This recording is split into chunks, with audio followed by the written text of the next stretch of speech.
আল্লাহ আমাদেরকে শিক্ষা দিচ্ছেন অনুগ্রহ আর খারাপ সময় নিয়ে দুনিয়াতে আমাদের সবাইকে সীমিত পরিমাণ নিয়ামত দেয়া হয়েছে, একই সাথে সীমিত খারাপ সময়ও বরাদ্দ করা হয়েছে।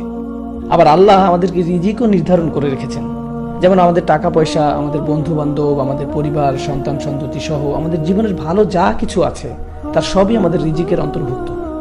দুনিয়াতে আমাদের সবাইকে সীমিত পরিমাণ নিয়ামত দেয়া হয়েছে, আমাদের জীবনের ভালো যা কিছু আছে তার সবই আমাদের রিজিকের অন্তর্ভুক্ত।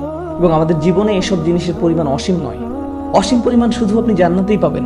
এই পৃথিবীতে সবকিছুই সীমিত, আর এই সবকিছুই আপনার জন্য বরাদ্দ করা আছে। এছাড়াও এই জীবনে আপনাকে সীমিত সংখ্যক পরীক্ষারও সম্মুখীন হতে হবে।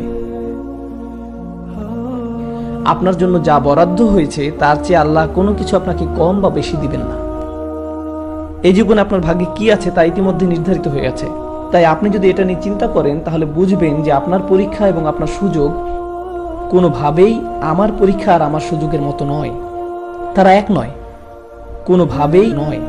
কখনো কখনো আল্লাহ আপনার সামনে সুযোগ এনে দেন, কিন্তু আপনি নিজে সেই সুযোগ কাজে লাগাতে ব্যর্থ হন। তিনি আপনার সামনে তা মেলে ধরেন, আর আপনি এর থেকে অনেক সওয়াব নিতে পারতেন, কিন্তু আপনি সিদ্ধান্ত নিলেন তা না করার, এবং আপনি তার জন্য ভুগতে থাকলেন, আর এর জন্য আপনি আল্লাহকে দোষ দিতে থাকলেন। তো এখন কি বোঝা যাচ্ছে?